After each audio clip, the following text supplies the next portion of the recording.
პასექის დღესასწაულის წინ იცოდა იესომ, რომ დადგა ამ წუთის სოფლიდან მამასთან მისი გადასხვის ჟამი.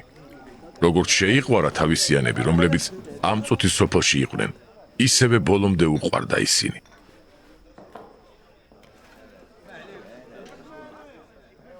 სერობის დროს, როდესაც ეშმაკმა უკვე ჩაუდო გულში იუდას, სიმონ ისკარიოტელისას, რომ გაეცა იგი. იესომ იცოდა რა, რომ მამამ ყველაფერი მისცა მას ხელთ, რომ ღვთიდან გამოვიდა და ღმერთთან მიდის.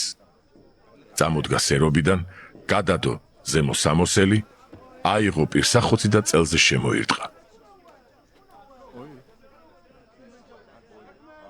შემდეგ ჩაასხა წყალი საბანელში და დაიწყო მოწაფეების ფეხის ბანა და იმ პირსახოცის შემშრალება, რომელიც წელზე ერტყა.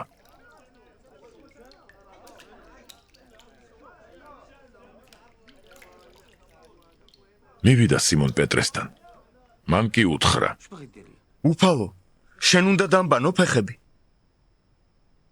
მიუგო იესომ და უთხრა მას: რასაც ვაკეთებ ახლა, არ იცი, მერე კი გაიგებ. უთხრა პეტრემ. უკუნისამდე არ დამბან ფეხებს. იესომ უპასუხა: თუ არ დაგბან, ჩემთან არ გექნება წილი.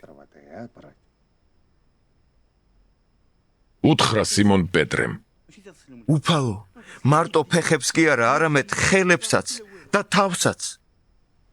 უთხრა იესომ: განბანილს აღარ სჭირდება დაბანა გარდა ფეხებისა, რადგან ის მთლიანად სუფთაა და თქვენ სუფთანი ხართ, ოღონდ ყველა არა. რადგან იცოდა ვინ გასცემდა, ამიტომ თქვა: ყველანი არ ხართო სუფთა.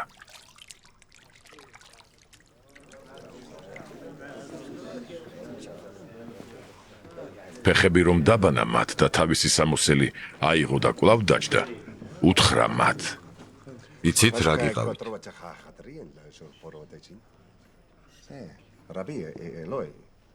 თქვენ მე მიწოდებთ მოძღვარს და უფალს. სწორად ამბობთ, რადგანაც ვარ.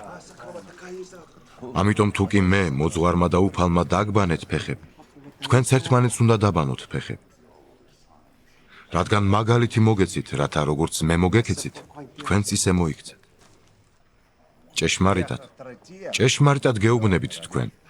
მონა არაა თავის ბატონზე დიდი და მოვლინებული არ არის მომავლინებელზე დიდი. რა კი ეს იცით?